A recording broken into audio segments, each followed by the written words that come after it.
Okay, so consider the following structures A, B, and C and answer the questions below about them. So what functional groups are present in each of those molecules? So this is pretty obvious at this point. I hope you guys all know that. We see the characteristic carbon-oxygen carbonyl for all three of these structures, but what's changing is this adjacent group, and that should give you a little bit of insight onto the identity of these functional groups. So an adjacent amine with that carbonyl is an amide. An adjacent hydroxyl group with a carbonyl is a carboxylic acid. And an adjacent chloro group with that carbonyl is an acid chloride. Okay, so those are, a free, I guess, 6 points on your test already from just recognizing your functional groups, okay? B, each of the three molecules has a similar set of resonance structures. Draw 2 additional resonance structures for molecule A. You do not need to draw the curved arrows for this question. Okay, so let me just move this light down here. Okay, so for molecule A, we're going to draw it down here. Okay. And like I said, we're going to go over our rules for resonance again. So the first thing you do is whenever you see a carbonyl, it's a good idea to push those carbonyl pi, like electrons, out of this bonded pattern and push them onto the oxygen. And I said that's just a very characteristic first step. I didn't really give you guys a good rationale for that. Sorry, it's blurry. I didn't give you guys a good rationale for that, but all I said was if you see a carbonyl, typically start there. So the resulting structure would be something that looks like this. Okay, and then the next set of mechanistic arrows would be from the source, so another source, this lone pair, to a sink. So that positive charge only has 6 valence, so that's definitely a sink. So the resulting structure should be something that looks like that. Okay, does everybody kind of follow me on those resonance structures? I think we have some questions in here. What's going on? I'm a little confused about the C functional group. Okay, everyone's freaking out about this. In the lecture, it's called acyl halides. Does that different acyl acid or acyl?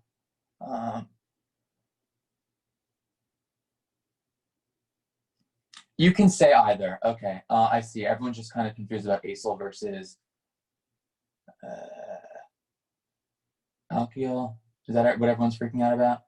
Yeah, you can do acyl as well. It doesn't matter. Acyl versus acid, same thing. But yeah, do acyl if that's freaking everybody out. Okay, so those would be the structures that resulted. Is there a question? I heard a mic unmute. Yeah, so we can't just say like halide, we have to specify like chloride. Correct. Yeah. Because it's different. This isn't like, if there was no carbonyl, you could say like a chloroalkane or something like that. But with that carbonyl, it's a different structure. You have to do this acyl chloride thing. Okay, thank you. Mm-hmm. Yeah. Okay, so we're gonna go back to these. So these would be my, resonance structures. You didn't have to draw these curved arrows. You would have just had to have shown like the identity of those structures, obviously. Okay. C, considering these resonance structures for all 3 molecules, which one of the molecules A, B, or C would be expected to be the most stable? Okay, so let's think about that. So clearly, all of these kind of structures are the same except for like this atom, the nitrogen, the oxygen, and the chlorine.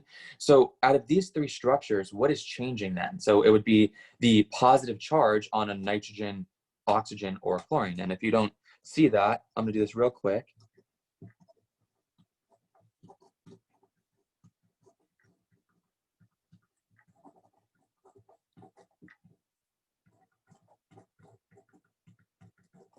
And I'm going to do the same thing for the acyl chloride to get these set of resonance structures.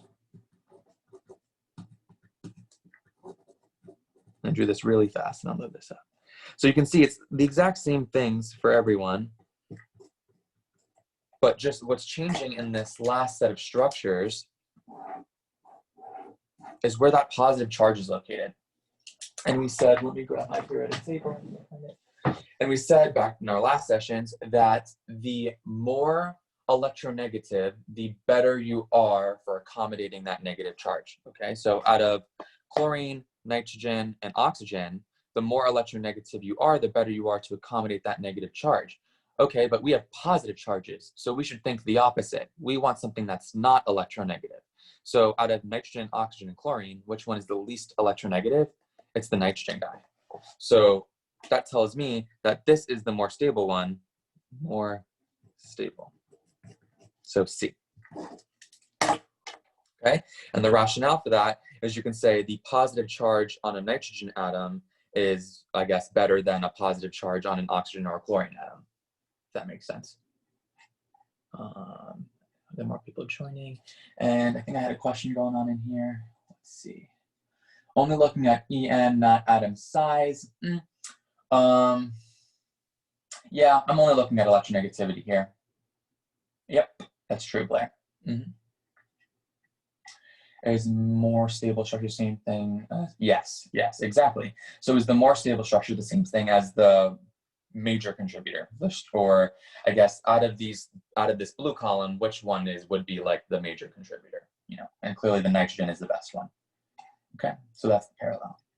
So this would be like a very good resonance question. I've seen this asked a lot, so make sure you understand that. All right, hold on. One thing that's going on here is a lot of people are like this has nothing to do with acidity. We're not talking about acid-base chemistry. This is all chapter 1. Just comparing the bottom two, which one is more stable? Okay. So if I don't know if that was a question comparing the bottom two, but out of this one or this one, the oxygen would be more stable than this one. So this functional group is very reactive. This one is medium, and this one is like, yes, I meant to circle. Okay, I'm sorry. Yes. I agree. Okay. I didn't mean to pick C. I meant to pick A. Okay. Everybody good? I hope. All right. So that's that. We're going to jump to the rest of the chapter 2 material real quick. Here we go. Okay, so we talked about how to rank these questions, and this is very important. You all have to know to do this. So let's talk about this last question down here, E. Okay, so I guess we didn't do that. So when we're thinking about ranking acidity, the first thing we do is we scribble out these H's and put a negative charge. Somebody put in the chat box why we do this.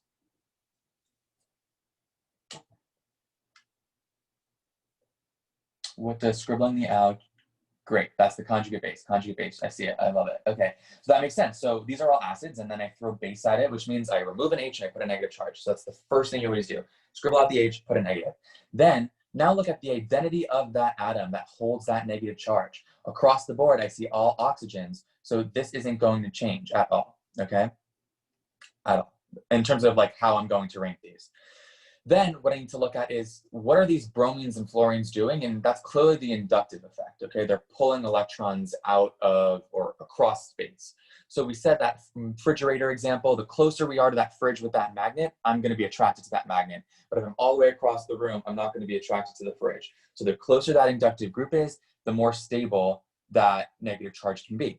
So out of fluorine and bromine, which are the two closest halogens, fluorine is more electronegative. So this would be the best acid or the strongest acid, followed by this one.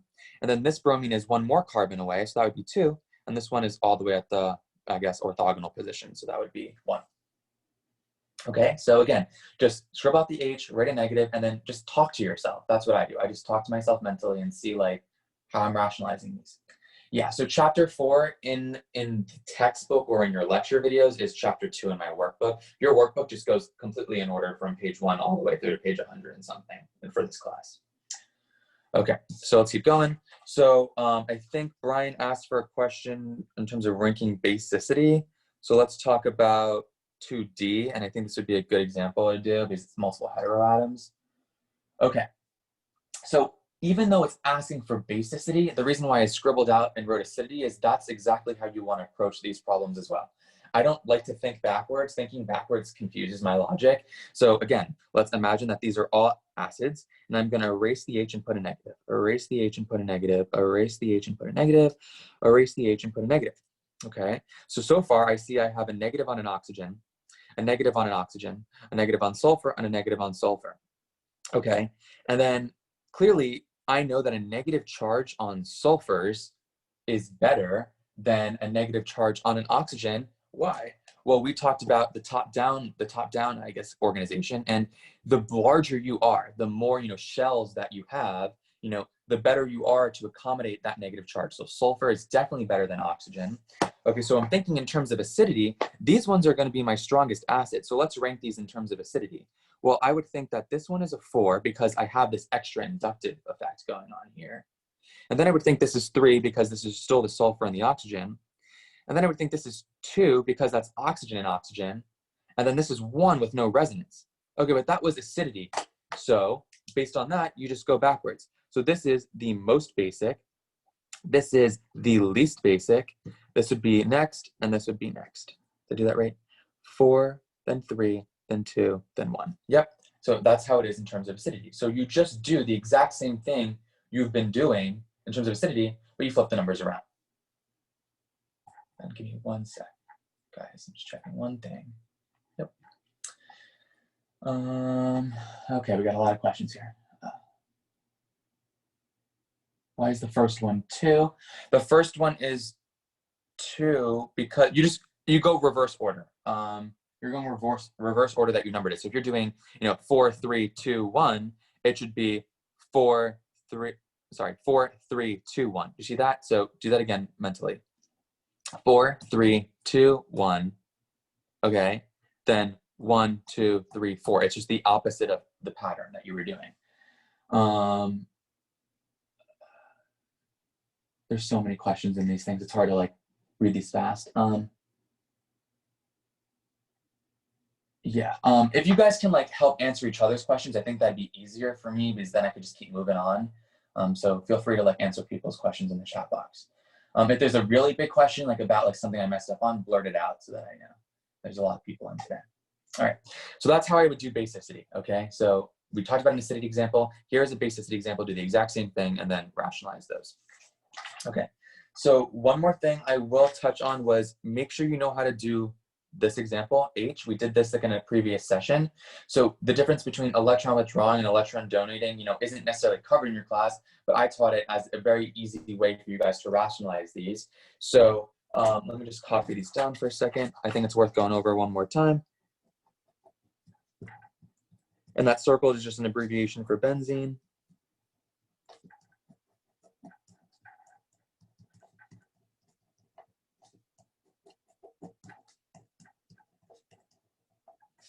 And then we have this one.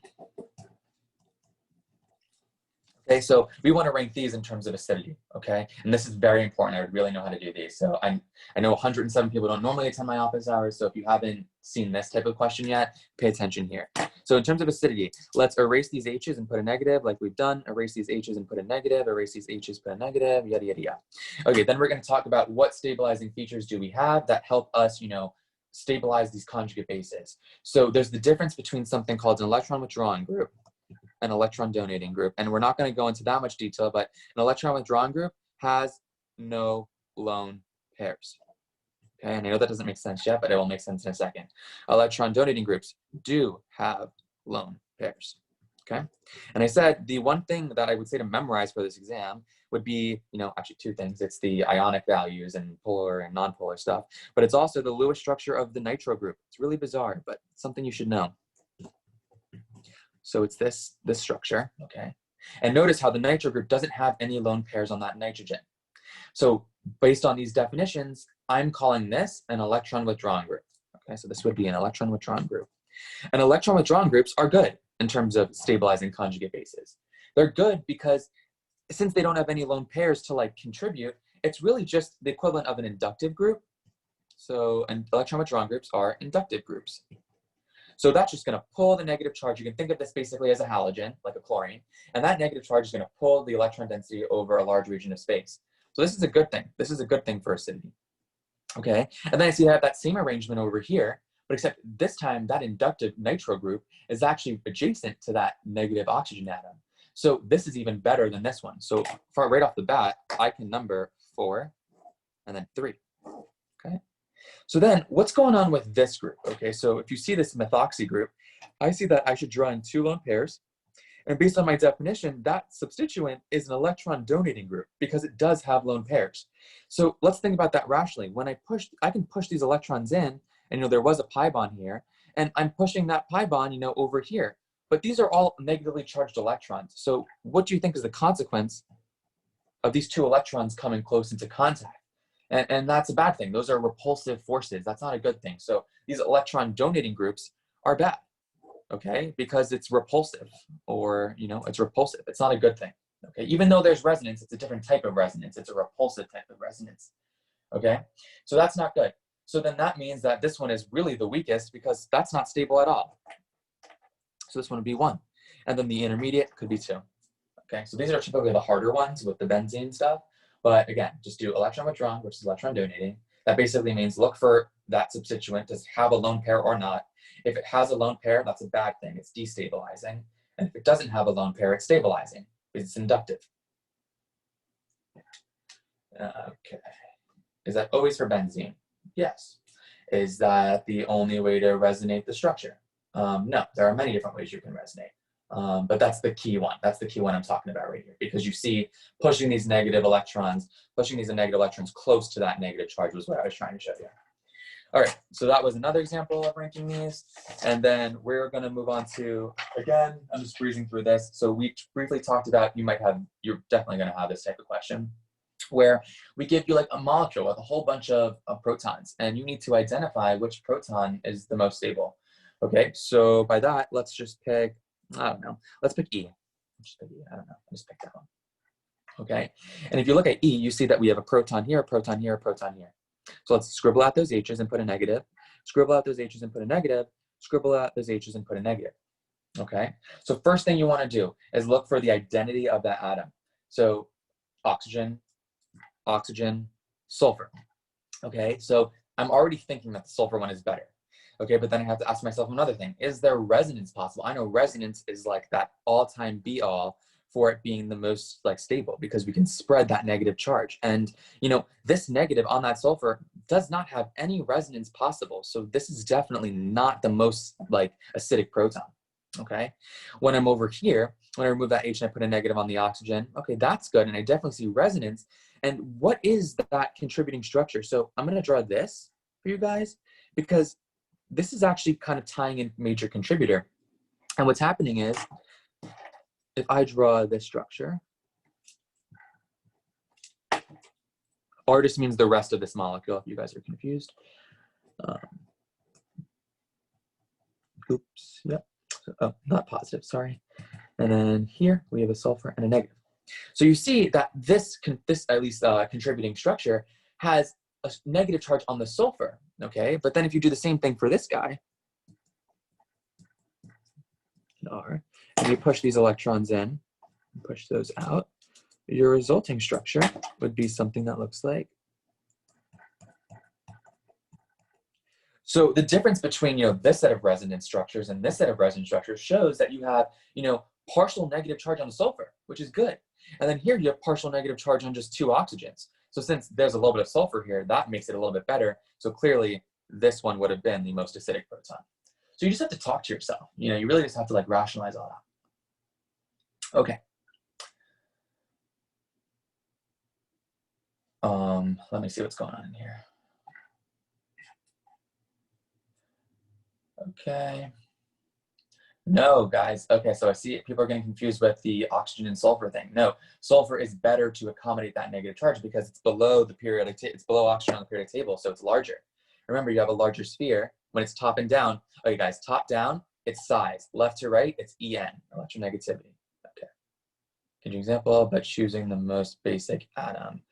I do not. I guess it would just be the opposite. So let me go back here. Do you have a question, Caroline? Yeah, can you do D? Because for this one, with the trends, and just so we can compare the atoms because of different hybridization. So can we go over that? Sure. Yeah, I can go over D. Okay, so we're here. Can you guys see this okay? Yeah. Okay. So when we, you know, erase the H's and put a negative, and there's still one H here. When you erase the H's and put a negative, the first thing you should ask yourself is the identity of that atom. That's it. Okay, the identity of the atom. So here is carbon. Here is nitrogen. Here is oxygen. Okay. Carbon, nitrogen, oxygen. Left to right on a periodic table. So that means this one would be, you know, the more electronegative, the more stable. So oxygen. So I only see one with oxygen. Boom. That's the most acidic proton. If I was doing the most basic proton, it would be the carbon that, the carbon here, this one would be the most basic because of the fact that it's the least electronegative. So yes, you see this situation with hybridization, okay? But the most important thing is the identity of that atom. Once you have that identity of the atom, then you can check for resonance. And then with the resonance, if those are all equivalent, you can see if there's a hybridization argument or anything else like that. I guess you're just saying that the SP is like more electronegative. The SP is more electronegative. That is true, but that's only when comparing carbons of the same, like, you know what I'm saying? Like, that would be like comparing, you know, that carbon versus, you know, this carbon's proton. I'm talking about this. That carbon proton and maybe like, so these are sp3 centers, sp2 centers, and sp. That's when you would deal with like the electronegativity of having more s character, okay? But when there's heteroatoms, or meaning non-carbon atoms involved, it's different. You really just want to look at that identity first. Do we ever compare charge here when looking for most acidic proton? I'm sorry, what was it?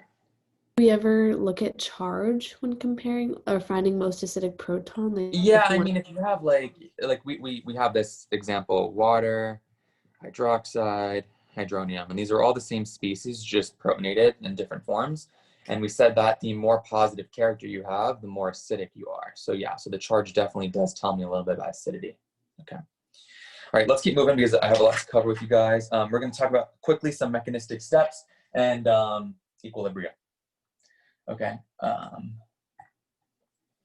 Here we go. So when we're talking about mechanistic arrows, it's always from a source of electrons to a sink of electrons. So a source is like a lone pair of some sort or a pi bond, and a sink is like some sort of deficiency. And it may not be obvious in D what that deficiency is, but think back to dipole moments. We have a localized dipole in the direction of that oxygen, which makes that proton partially positive. And we said positive things are deficient. So yeah, I see a deficiency here.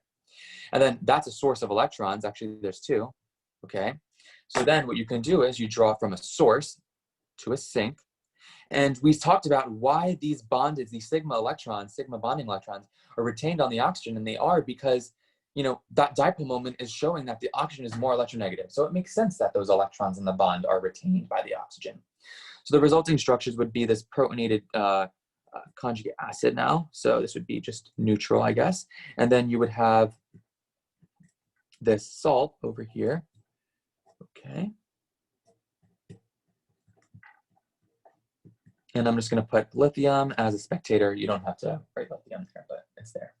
Okay, so something I just want to talk about. Some people might have picked this proton as the most acidic proton, and that's half the battle of knowing which one is more acidic. And like I said, it doesn't matter what the hybridization is of this, you know, even though I see sp, the fact that this is an oxygen and that's a carbon automatically makes this oxygen better.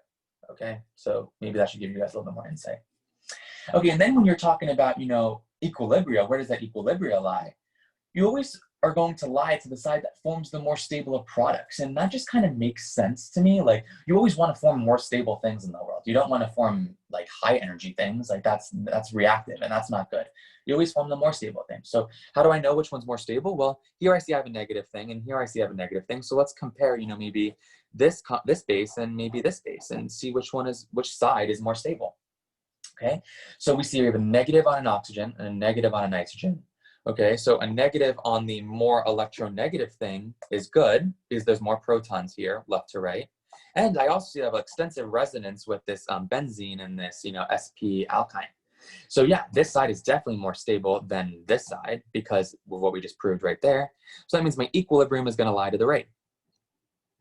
Okay, so the right. Pretty easy.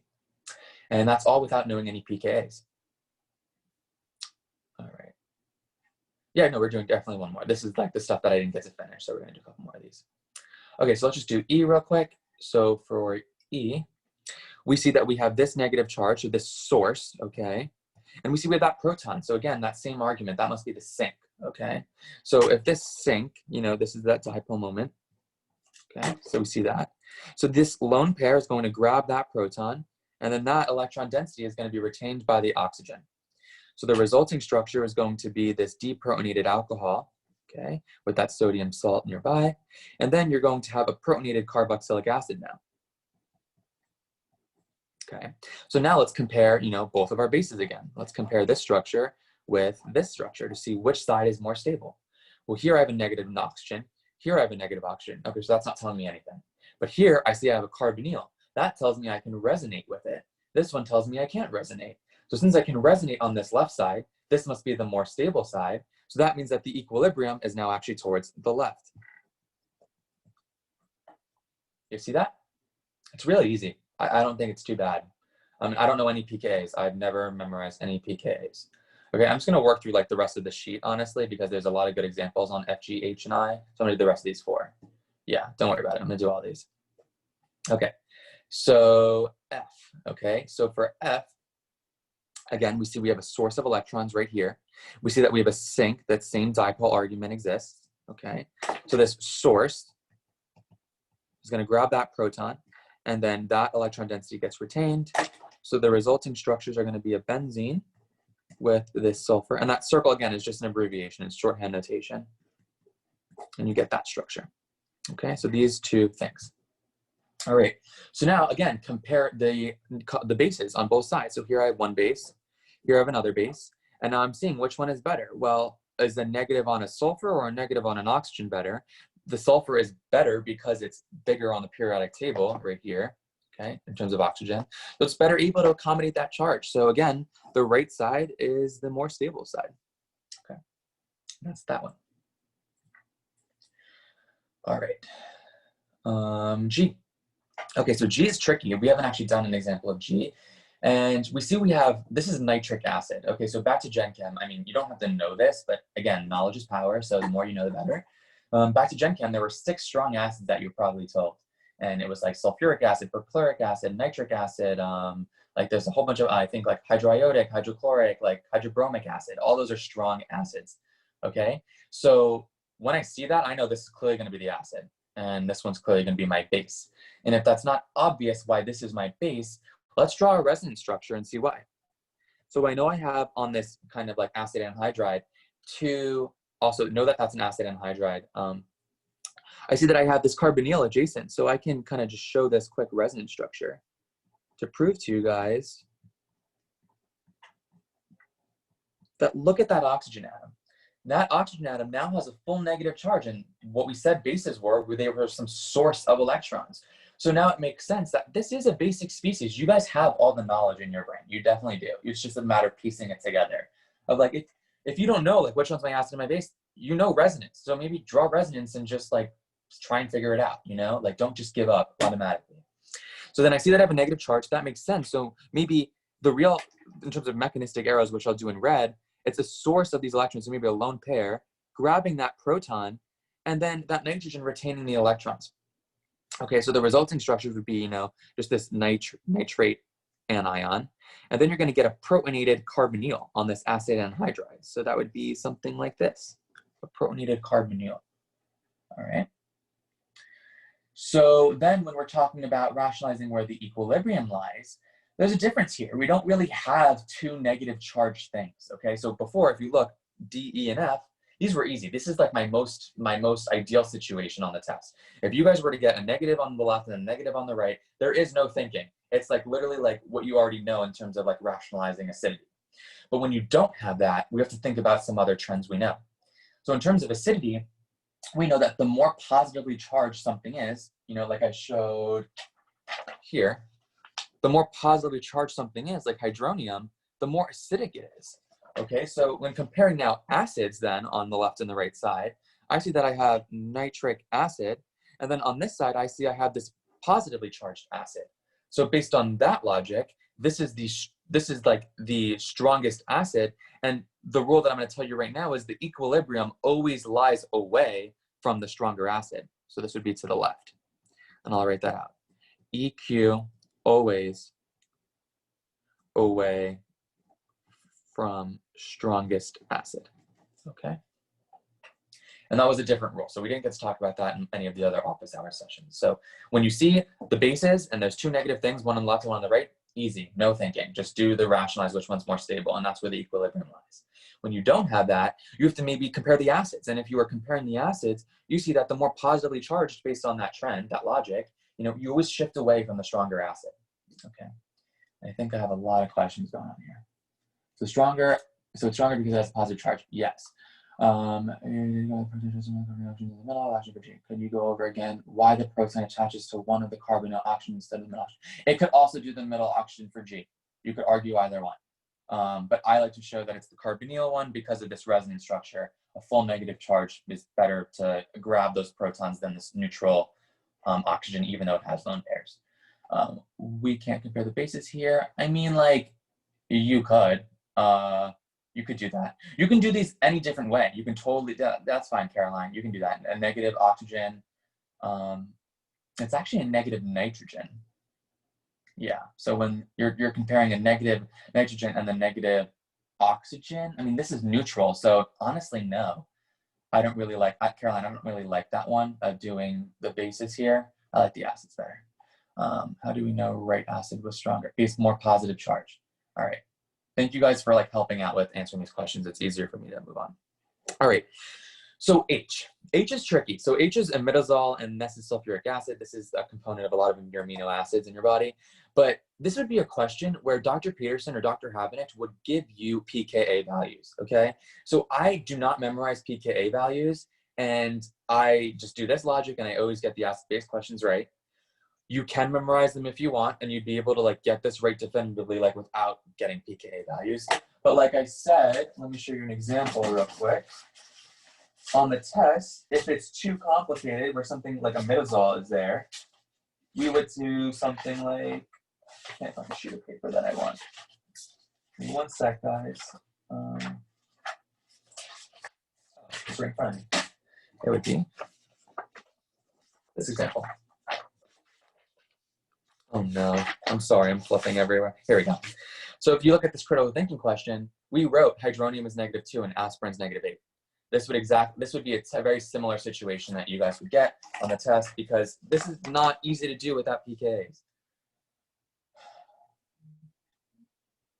Okay, cool. So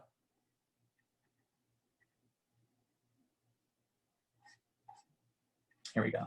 So in this case, I'm going to give you the pKa values of these. So the pKa of sulfuric acid is -3. Okay, so we would tell you like, oh, the pKa of sulfuric acid equals -3. And then maybe we'll say like the pKa of the conjugate acid of imidazole is 7. So we'll say like the conjugate acid version of that is maybe around 7. Okay, and that's all you really kind of need to know for that.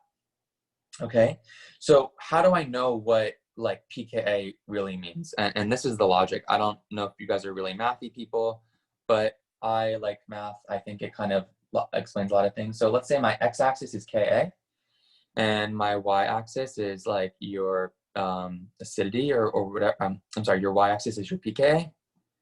Okay, and we know that the pKa really is just negative log of Ka, right? So y equals negative log of Ka. So log is that.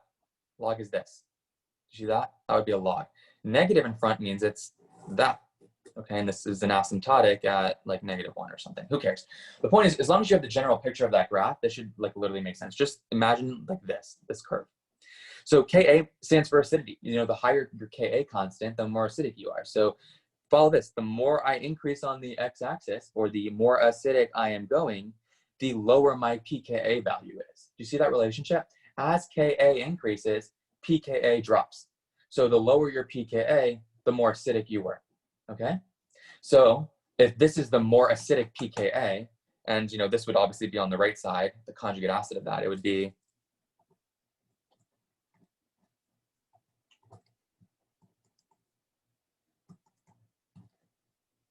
or something like that. This would be the pKa around 7. Okay, this is the stronger acid, and like I said above, equilibrium always lies away from the stronger acid, so towards the right. Okay, this one you would definitely need pKa values for, okay? But most of them you really don't, okay? So don't stress about memorizing all of them. So could sulfuric acid hypothetically act as a base? Yes, but it's not going to, because when you erase that H and you put a negative charge here, there's extensive resonance with this carbonyl. So, you know, the acidity argument is definitely better here than the basicity argument. Yeah. I'm Kelsey, none. I'm not, I've never memorized a pKa value in my life. I promise you that. Cool. But I mean, if you want to and you don't trust me, that's fine. You can also memorize them if you want. You know, it's all up to you. Okay, so again, lone pair, grabs that proton, puts a lone pair there. Okay, this is clear. When we draw hydrogen out like that, that is a very obvious point of that being the most acidic proton.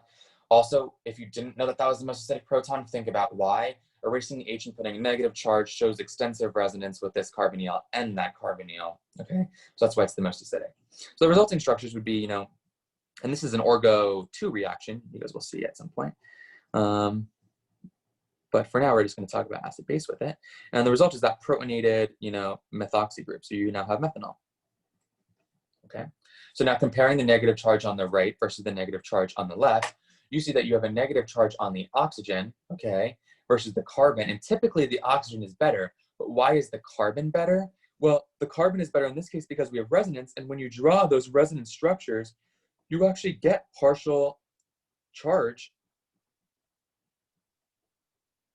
on that oxygen, okay, negative charge. So this one really is more stable, so EQ is towards the right, okay? So I think that's enough practice with equilibrium and rationalizing as, like, you know, mechanistic arrows. That's pretty much all I want to talk about there. All right, and that's the end of chapter 2. So let's go to, we're gonna do practice exam 1B now. So I'll give you guys like really, I'll give you guys like a minute to pull that out if you guys have it. And I'm gonna get myself organized and take like a 2-minute break if you guys need it, whatever, get water, get a snack, whatever, and we'll see you guys in 2 minutes.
For people that I can see your stuff in the chat box, and I can just answer some questions for the newbies that have never come to office hours before.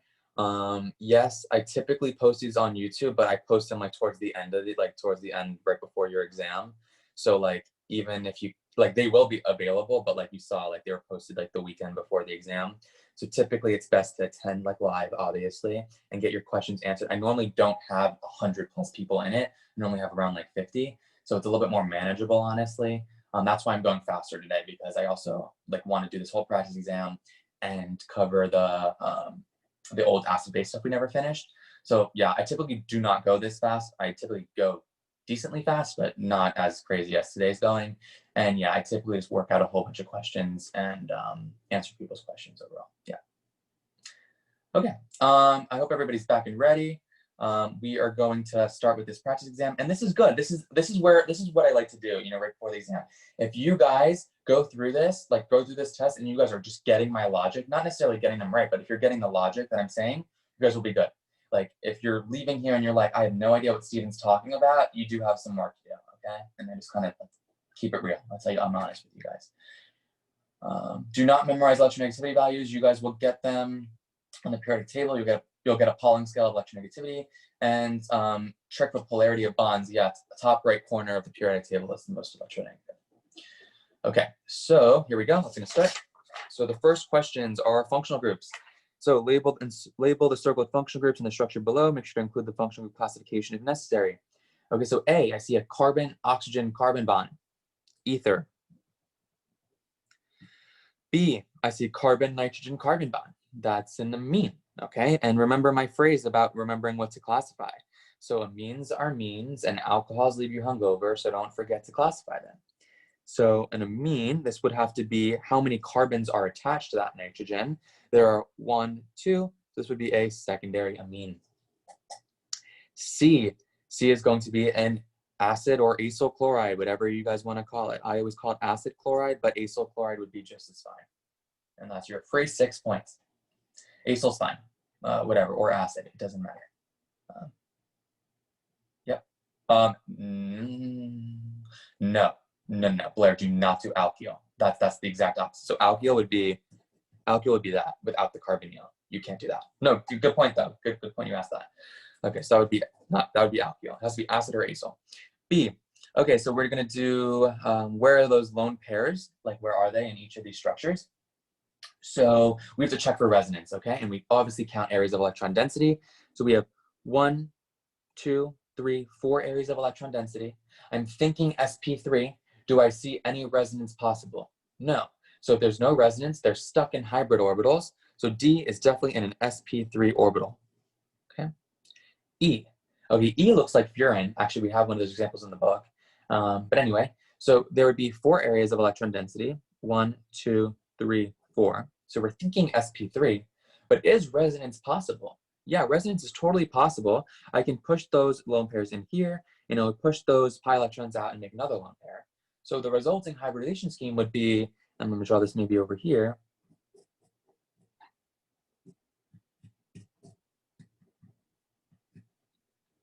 So this structure, okay?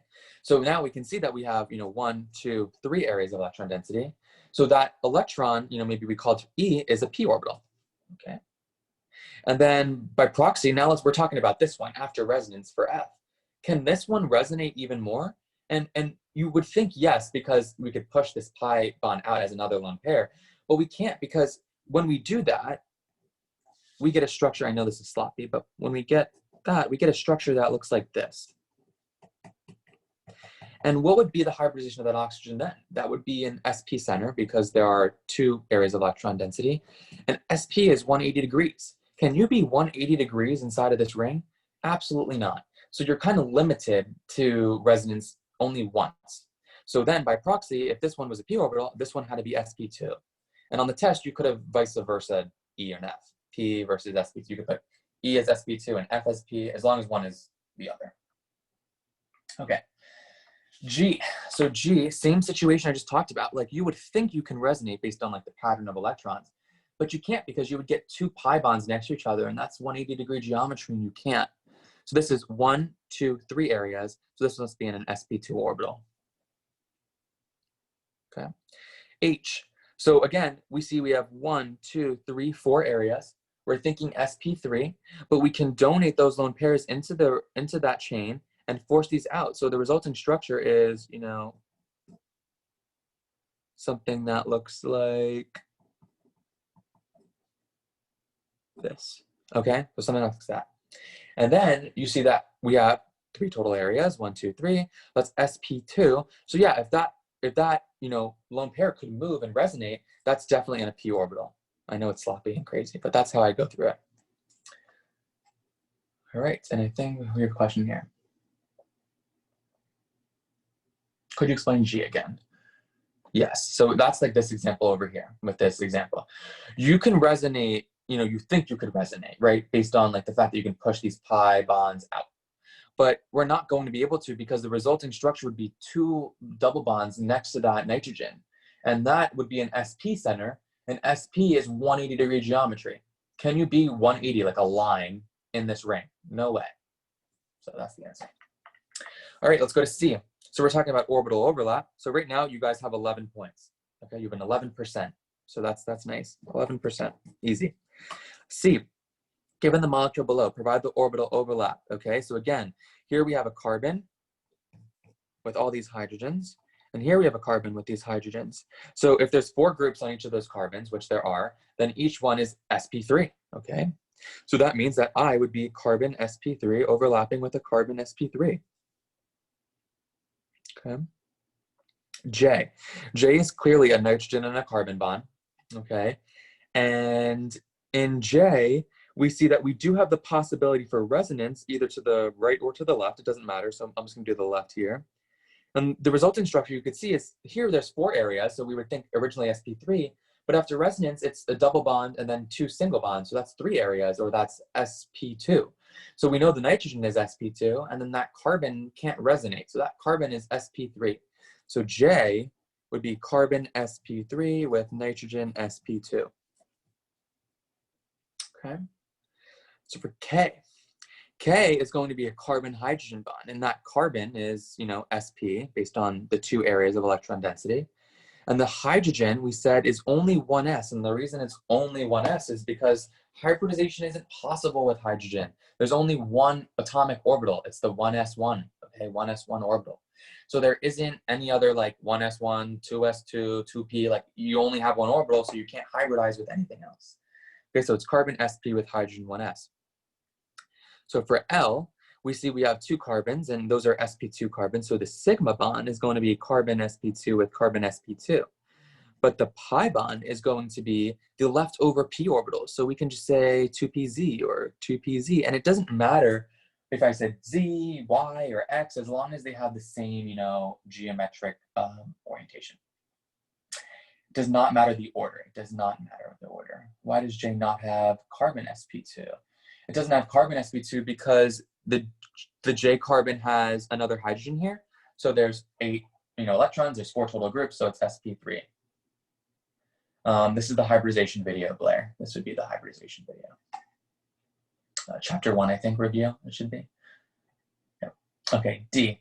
For the atoms labeled, provide the bond angle and molecular. So bond angle is electron geometry.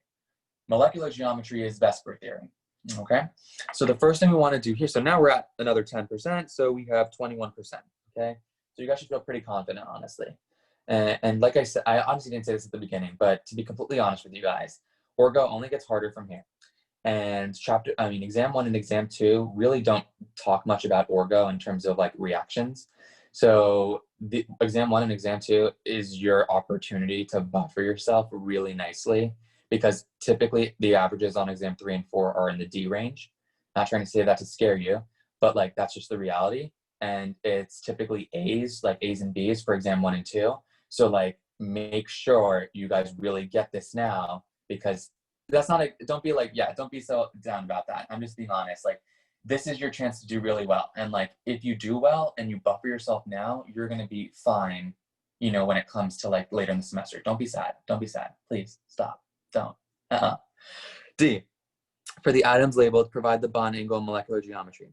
So here we see that we have an sp center for M. Okay, that's 2 areas of electron density, 1 and 2. So we're thinking sp. So in terms of electron geometry, that is going to be linear. And then in terms of molec, that would be the AX2 guy. And AX2 back to Gen Chem was also linear. All right, so both of these actually are the same for M. For N, I see that I have, an sp3 center because there are 4 groups of electron density, but I also see that I can resonate here. So that brings it down to an sp2 center. So if it's an sp2 center, that is trigonal planar for electron geometry.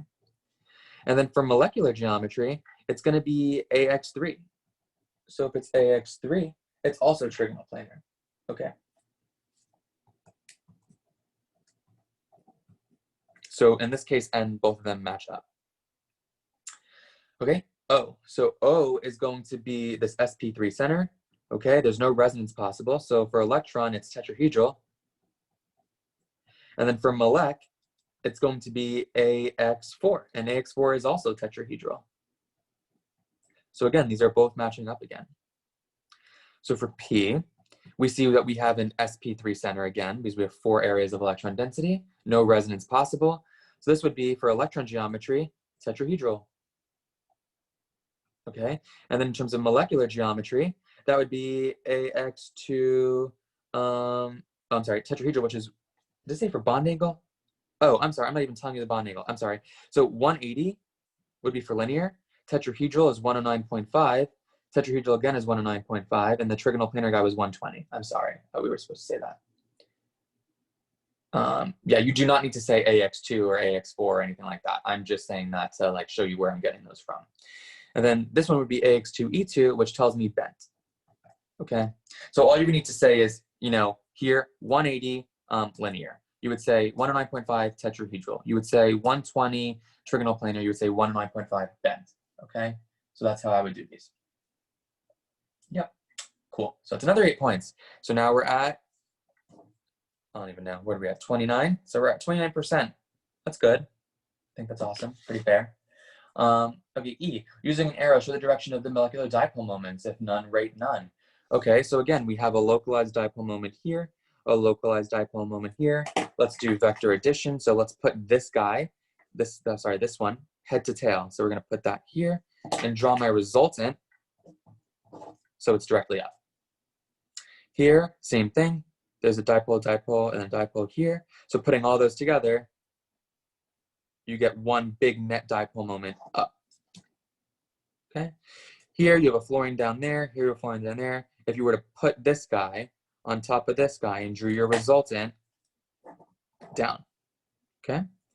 Fluorine versus chlorine, both pull in opposite directions, but chlorine is a little bit less than the fluorine based on the magnitude arrows I drew. So that means that we have a net dipole moment still going up for the fluorine. Would we need to show, what does that say? We need to show the vectors out? No. When was this dipole stuff gone over? In my office hours, they were gone over. And why was the last, F is more electronegative than chlorine. So yes, you're right that chlorine also pulls down, but fluorine pulls more than the chlorine, so it cancels out the chlorine and still goes up, if that makes sense, because it's even stronger. That's why I drew the arrow as big as I did. Fluorine pulls a lot more than the chlorine, so you kind of cancel out the chlorine and it shrinks a little bit. Okay. Oh, I hate these. Rank the following covalent bonds in order of increasing polarity.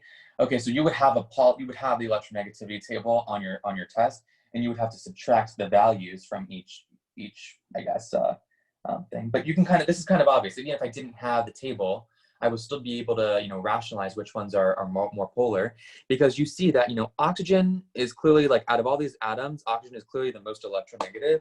Just oxygen, nitrogen, carbon, and sulfur. Oxygen is clearly the best out of all of those. So we know that anything with oxygen pretty much is probably going to be pretty polar. So let's see. So oxygen is really electronegative, and then we have a proton. Okay, then here's oxygen's pretty electronegative, but then we have a nitrogen. So the proton has very little electronegativity. So that means that there's a huge dipole moment towards that oxygen. Does that make sense? This would be a 4. Okay. That would be pretty polar, because that oxygen is super electronegative. That hydrogen is super not electronegative. So there's a huge polarity towards the negative. Okay, huge polarity towards the negative. Then out of oxygen, nitrogen, again, those are pretty electronegative, different electronegative atoms. So again, I would say 3 there, because oxygen is still really electronegative. There's pretty polar in that situation. Then out of carbon, sulfur, or carbon, hydrogen, carbon is pretty polar compared to hydrogen, because again, hydrogen's all the way on the left, carbon's closer towards the right. So I would go with 2 for that one, not as significant as as oxygen. And then carbon and sulfur are pretty similar, so they're not as polar, and sulfur is pretty large. So, how can I rationalize that, like, visually? Let's just draw these fields, and this is what I show in my office hours. Like, the carbon hydrogen one, you'd probably have something that looks like something like that, and then the carbon sulfur one is probably like something like that, and the hydrogen is probably something like that, and then again this one would probably be like something like that. So that's like the electron cloud map. Okay, you don't have to know how to do that, but like that's just like me proving this to you. Oxygen's really electronegative. So look how if it's distorted, if there's like poles, like it looks like 2 blobs separated, that's polar. So you can tell, look how separated these blobs are, then like less separated, then less separated, and then more like a sphere. So that's like what polarity is. I don't know. All right, so it's another 12 points. So you can see you're already like basically what, 20, that's 29, 30, 42, something like that. So you're like literally already almost halfway through the test. And if this is pretty basic chapter 1 stuff. Okay, so I think you guys can pretty much guarantee a 50%. I don't know. All right, let's keep moving. So for the first page, 2. Okay. So here it says draw in the lone pairs electrons that are missing. Okay, so if we know for oxygen or anything in the oxygen group, there's always going to be 2 bonds and 2 lone pairs. Okay, I told you guys to write these on your back of your workbooks. 2 lone pairs and 2 bonds. So if I see 2 bonds already, I need to draw 2 lone pairs. If I see I have 2 bonds already, I need to draw 2 lone pairs. Okay, so that is the situation we have there. Then it says there are 3 additional resonance structures for the molecule wherein each structure only has 1 atom with a formal charge. Only has 1 atom with a formal charge. Pay attention to the directions. Draw these 3 structures, including the curved arrows that you use to arrive at those structures. Do not draw any resonance structures with more than 1 formal charge. Okay, so let's draw that below. So we now need to not void altogether, but not necessarily use the rules that I gave you, because that's if I'm going from scratch and like I was to say, draw all possible structures. But this one, Dr. Peterson or Dr. Habnick is being pretty specific, and they only want 1 atom with a formal charge. So you have to think a little bit more. Okay. Okay. So the first move that I would make to make sure that I only have 1 positive charge, like 1 charge, would be to probably start with this pi bond. And the reason that is like if I push, these lone pairs in, okay, I would get a positive charge in the oxygen, and then I would have to push these electrons out, and then I would get like a negative charge either here as a lone pair, or I would get a positive charge here if I decided to do pi bond to pi bond, okay? So the really only good move, and this is just trial and error, there really is no like real right way to do this. You're just gonna try arrows and see what you can get. So to me, it was obvious to kind of just push those pi electrons there, because that's 1 move. And by doing that, I'm just gonna put a positive charge there. So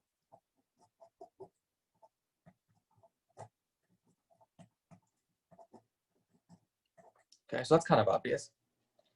And then I would probably just do the same thing again to draw another structure. So like just pushing those over.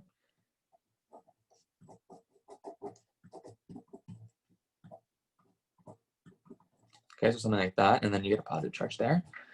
And now, like I see that there's 1 more, I have to draw 1 more, okay? And I can't pull these down. I'm kind of stuck, I don't really know what to do. Well, what is another source that I didn't touch? Okay, is there another source somewhere that I never touched? And yeah, it's probably these, okay? So let's just see what happens there. I'm telling you, I'm just going with this like you guys would be. I haven't seen the key or anything. I'm just pushing these in, okay? Then that exceeds the octet there, so I must have to, push those over. So maybe something like that. And the resulting structure looks probably good. So I think it's something like that and that and that, and yeah, all 1 charge. Okay, so that works. Okay. Typically, if I were doing this from scratch and show all major contributors or all contributing structures, I would have probably started with the carbonyl, like I've been saying in office hours. And then from there, I probably would have pushed these in and then made that a lone pair and then kept pushing. And those are all the rules that I would do if I was doing from scratch. But here we're doing a very specific set of structures. Okay, so that would be B. C, circle the major contributors. So it's where is that identity of that positive charge, okay? And here we go. We have a positive charge on a carbon. We have a positive charge on this carbon. We have a positive charge here on this carbon, and then we have a positive charge on the oxygen. Okay, so in terms of which atom is better capable of accommodating that positive charge, honestly, I don't like what I'm seeing on the answer key right now. I don't really like this one.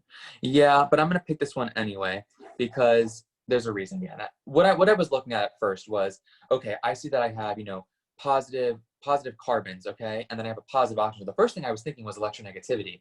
And then I was like, okay, well, electronegativity really isn't helping me here, because if that's true, oxygen would be the worst. Like, it should not have a positive charge on it. And that didn't really make much sense to me. So then you see, okay, A, B, and C don't have octets because they're carbocations. They're positively charged. So clearly this one has to be the major contributor. Okay, there you go.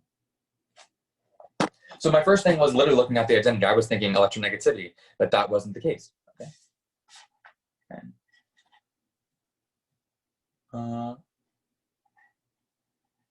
Okay, so let's go to 3. Nitric acid and nitrous acid both have an acidic proton. Answer the questions and/or follow the directions regarding these 2 molecules below. Okay, I've never seen this question before, but okay. Draw the Lewis structures of each of these acids. Okay, so nitric acid has H, N. I know there's a carbonyl on there, and then there's another O. H, and then maybe, is there another carbonyl in there? Oh, I'm sorry, this is the O. Yep. Okay. Nitric acid. Yep. HNO3. HNO3. Yep. Okay. So make sure that your molecular formula matches your Lewis structure. And the reason that I drew, typically these acids always have these carbonyls.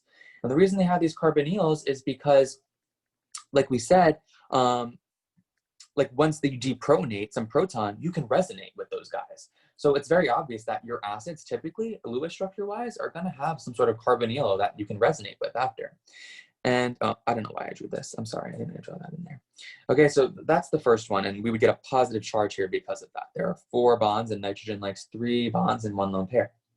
So the nitrous guy would be the exact same thing, but probably just like lacking this extra O- group. So like, I don't know, something like that. Neutral. And I think I have a lot of questions here. Yep, Blair, I saw that. I'm looking at your question now. I thought you wanted positive on least electronegative. That was true, and that's exactly what I was thinking about, and I was confused why is the oxygen one like circled, but clearly the full oxide is the most important thing. Yeah. Full oxides take priority in resolutions. Okay, good. On positive charge on nitrogen, right? Yes. And does carbonyl mean double bond with carbon oxygen? Yes, it does. It means carbon oxygen double bond only. Okay, that's A. B, draw the conjugate base of each of these acids. Okay, so then just deprotonating them, so that's A. B, it would just be that. That's pretty easy. And then this one would just be that. So that's pretty easy. Oops, crooked. Sorry. Literally just removing an H. That's conjugate base. Okay. C, the pKa values in no particular order of these 2 acids are 3.4 and negative 1.4. Match the pKa values with the corresponding. See, that's why I tell you not to memorize it. Like, they would be given to you. Like, I don't know. Don't memorize. Wasted brain space.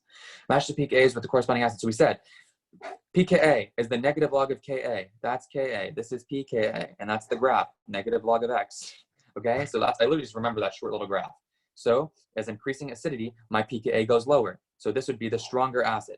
Okay, so just keep a reference point. The negative 1.4 goes to the stronger acid. So the one that's more extensively stabilized. Okay, so here I can resonate and then resonate again. Here I could resonate only once. So this is clearly a lot more resonance than this one. So it's a stronger acid, negative 1.4 and then 3.4. Okay, pretty easy. D, which of these 2 acids has the most stable conjugate base? Okay, so which one? I kind of just alluded to it. It would clearly be the nitric acid, because there is a positive charge on the nitrogen that stabilizes the negative charge of the conjugate base via induction. Okay, so does that kind of make sense? I know that was a lot of words, but you have this positive charge, and then you have this like negative charge that, I'm sorry, I said that backwards. You have this negative charge that can resonate and delocalize, this negative charge that can resonate and delocalize, and this positive charge is spread via that carbonyl. Okay, so all these charges are nicely spread around. Okay. So yeah, C. I know C would be nitric acid. Yes, Caroline. Okay, so if you were comparing the conjugate bases to figure out which one was a stronger acid, so they both have the oxygen that's negative, but then wouldn't the nitric acid have like more charges, making that less? What's your net charge of this? So If you that add all, what is it? negative. Negative. What's the net charge of this? Negative. So they're really the same in terms of formal charges. The difference is you have a lot more resonance going on here because of like this can go in and push that up. And when you do that, you get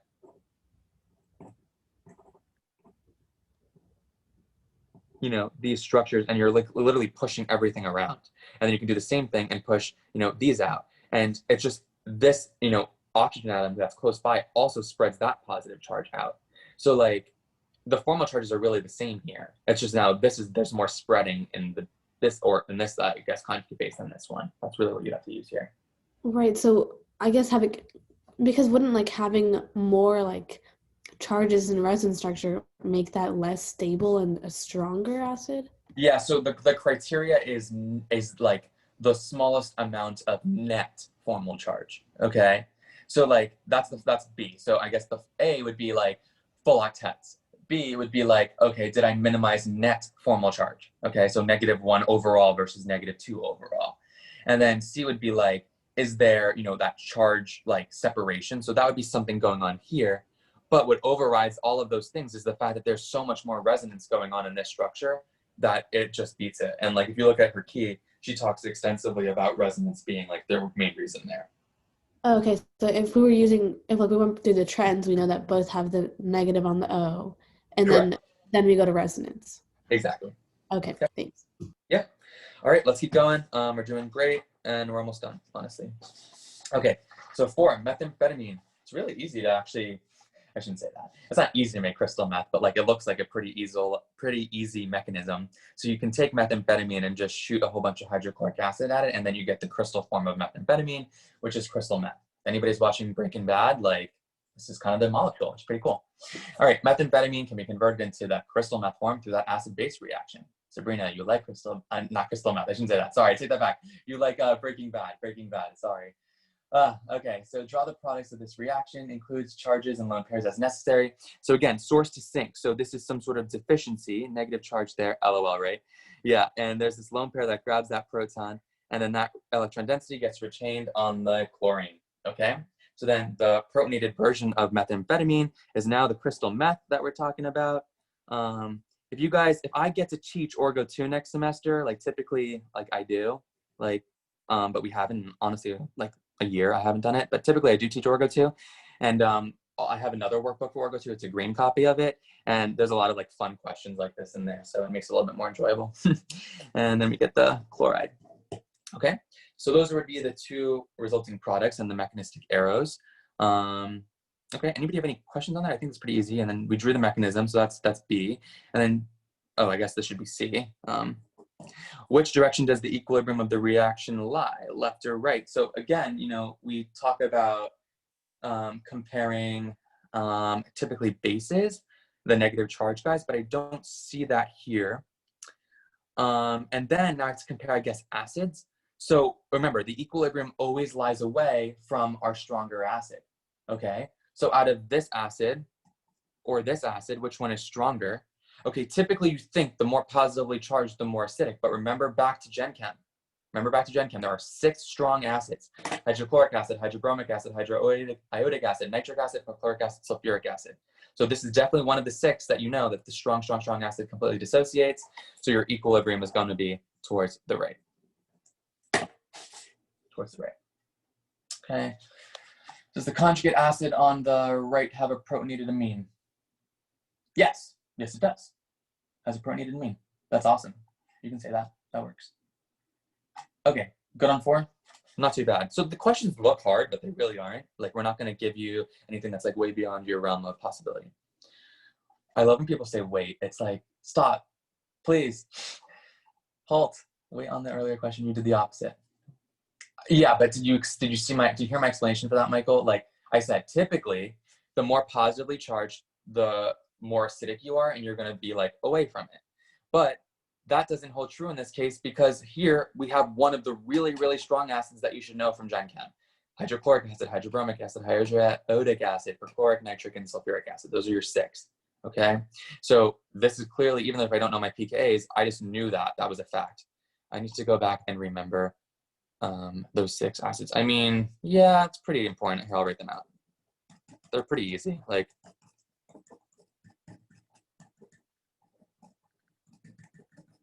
those are them right there.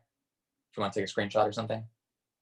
Perchloric, nitric, sulfuric, hydrobromic, hydroiodic, hydrochloric. Those are like the really strong ones. Okay, which one are you talking about, Michael? Can you like unmute yourself and tell me? Because it's like you're getting lost in the chat. Yeah, it was somewhere in the workbook. I can't remember exactly which one, but you had nitric acid on one side and a positive molecule on the other side of the arrow, and you did the opposite of what you did here. It was G, so page 24. Letter what? D? Letter G, page 24. Where are all these pages? Ah, I'm all over the place. Give me 1 second to find it, guys. Page 24. Nope.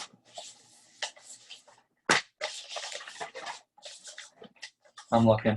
I don't know if yours is like different or not, because it was one time before, but it was section 2.2. Okay. I'm trying to find this page. Where is it? D? Oh my god, where is this page? Okay. I can't find it. I'm gonna share my screen. Give me 1 second, guys. Let's see. D. What page was it? 24, you said? Yeah, and letter G, not D. Oh, G. Yeah. We did this one like earlier in the session. Oh yeah, I didn't realize that. Huh. Yeah. That's so weird. Okay, here, I'm gonna share my screen with you guys. Share. Can you guys see that? Hopefully. Yeah, cool. Yes. All right. Gee. Why did I change my logic there? Because I totally see what you guys are saying.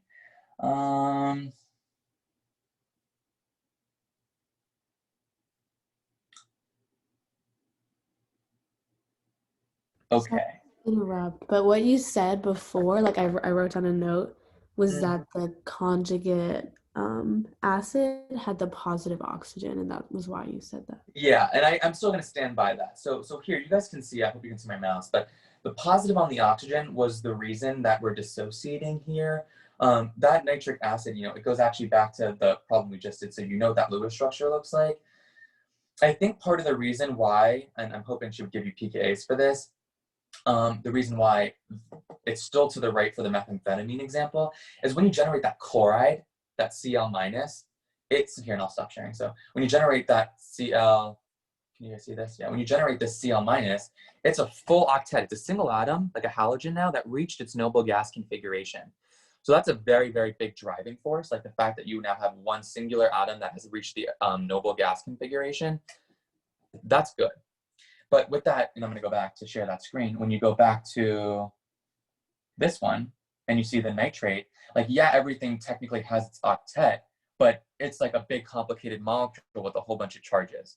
So like, I guess that would be my best rationale for telling you that. Again, you can't memorize a million pKa values. So I'm hoping that if she were to give you a question like this, you could either use the logic that we have so far, or if it was a complicated situation, there'd be a little bit more insight on pKa's. It's really the best explanation I can give you, unfortunately.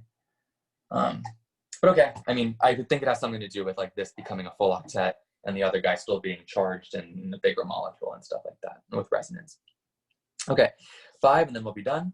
So rank the following molecules in order of increasing acidity for the bolded proton. So again, scribble out the H, put a negative, scribble out the H, put a negative, scribble out the H, put a negative, scribble out an H, and put a negative. So the identity is all carbons, at least at first. And then I see that I can resonate to get oxygen atoms having partial negative charges, okay? So if that's true, then that means that I have partial carbon negative, partial oxygen negative, but here I have a lot more. So 4, 3, okay? Here's a carbon with an sp2, I mean, that's not sp2, but this negative can resonate, okay, into another carbon. You can see that. You can push it here and do that. Here you can't resonate, so 2, 1. Pretty easy for that. This is my mind, I think. B, rank the following molecules in order of increasing basicity of their conjugate bases. So this would be the exact same thing, but opposite. Okay, so let's just do, oh wait, let me read that again. Rank the following molecules in order of increasing basicity of their conjugate bases. Oh, I hate these not double things. The basicity of their conjugate bases. Okay, so that's just like, same thing, but think opposite, okay? So this is basically saying if you're asking for the rank them in order, so the most basic conjugate base would be the most the least stabilized, least stable. Does that make sense? The most basic conjugate base would be the least stable version of all of these structures. Okay, so I'd be the 4 guy. So out of the negatives on all of these, I see oxygen, oxygen, oxygen, and then nitrogen. Nitrogen is clearly worse because nitrogen is less electronegative. So that means that this one would be the least stable or the most basic conjugate base, followed by this one because there's no resonance.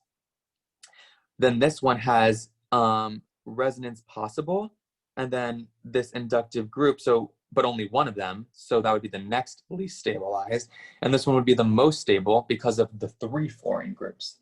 So being able to like ground yourself to write least stable would probably help you immensely on this. Okay. Yes, I will do that one more time, Caroline. Okay, so it's all coming back. You're doing the same thing for these ranking problems all the time. I always ground myself on thinking about acidity. And acidity would be the most stable conjugate base. Just think that every single time. The most stable conjugate base came from the strongest acid. So here, when I look at number 4, it says 4 would be the most basic conjugate base. So these are the conjugate bases. So we know that the more stable one is the stronger acid, okay? So if we're talking about the most basic one of these, it's the least stable version of all of these. Does that logic make sense? And this is the least stable because it's a nitrogen with no resonance. This is an oxygen with no resonance, then oxygen with resonance, but 1 inductive group, then oxygen with resonance and 3 inductive groups. So this would be the most stable, and that's how that works. The wording is kind of tricky. The least stable would react the most readily, so it is the strongest base. Exactly, that works. I love that. Everyone read what Abby just wrote. That's great. The least stable you are, the more reactive you are, so the more likely you are to act as a base. That's great logic, and that's going to hold you over to chapter 10. Chapter 10, we talk a lot about that, so that's great. Chapter 9 and 10. C. Okay, draw the conjugate acid of each of the molecules below, so just protonate them. Be sure to include all the lone pairs necessary. Okay, so here, this is a lone pair. It's in a p orbital, so p orbitals, and that p orbital is high above its, above the framework and can grab a proton. So yeah, the conjugate acid would just be this. Easy, just an extra proton. So out of the nitrogen or the oxygen, which one is more likely to gain a proton? So that's the key here. So if you look at your periodic table, okay, which one is more electronegative? Oxygen. So oxygen is, typically better equipped at holding that negative charge than nitrogen would be. So when you're drawing these resonance structures, you would see you can get a negative charge on your oxygen, but when you were to resonate this, nitrogen, you get a positive charge. I don't know if you can see that, but if you were to resonate those in, you would get this structure. So resonance really helps, like, to visualize where protons go.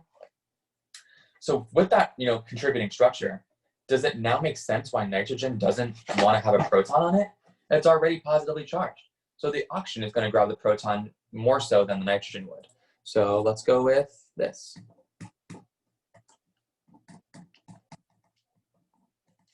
Structure. That logic makes sense? Always go back to resonance. Yeah, I can go back, Kylie.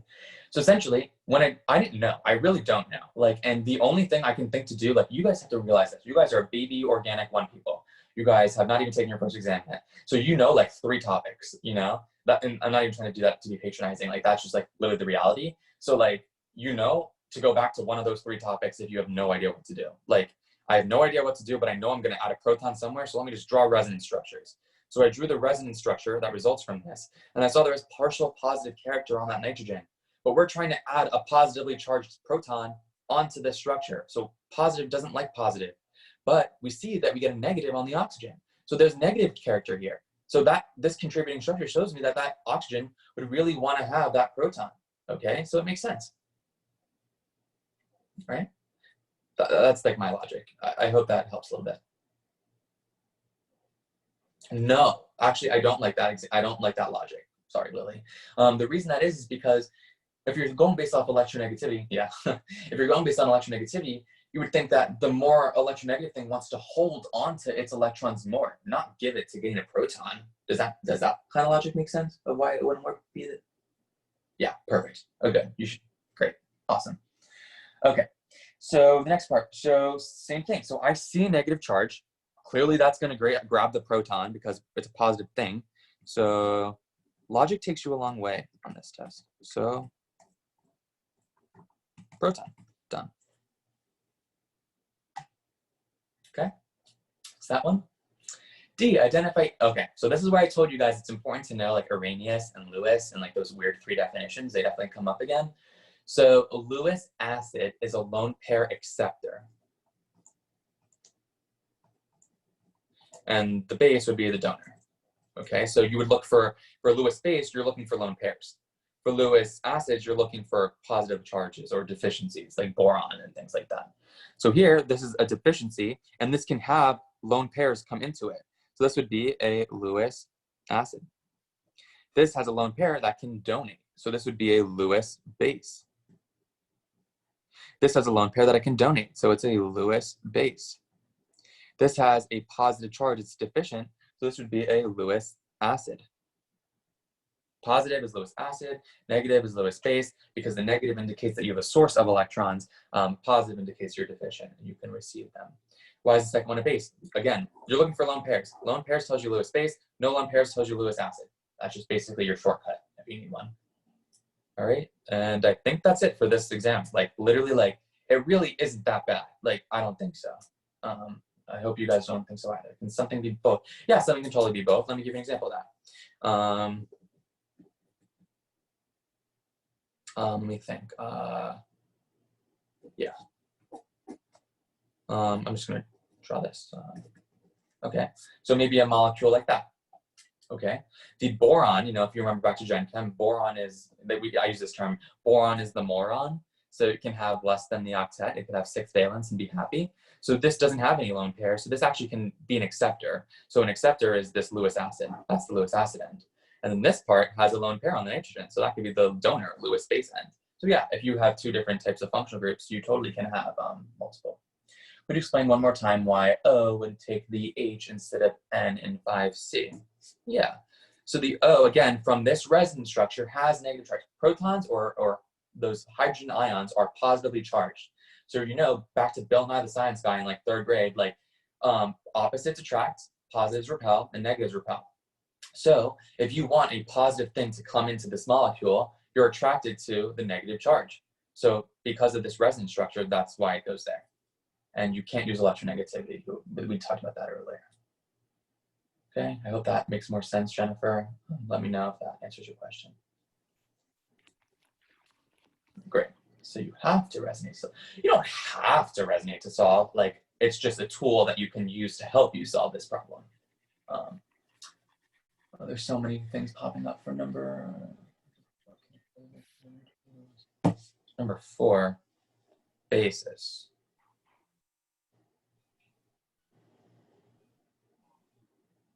Yeah. Oh my God. I love that. I like that. That works. Chlorine is more, wait, now I'm like, so. I don't really like that one. I really just did like the fact that hydrochloric acid was the stronger acid, so I shifted away to that. And the fact that chlorine is a full octet. But yeah, so that's pretty much it for today's session. I hope that you guys have a little bit more clarity in terms of what the exam's gonna look like. Yeah, that's it. This will be on YouTube. I'll see you guys. Thank you. Yeah. Thank you. Thank you.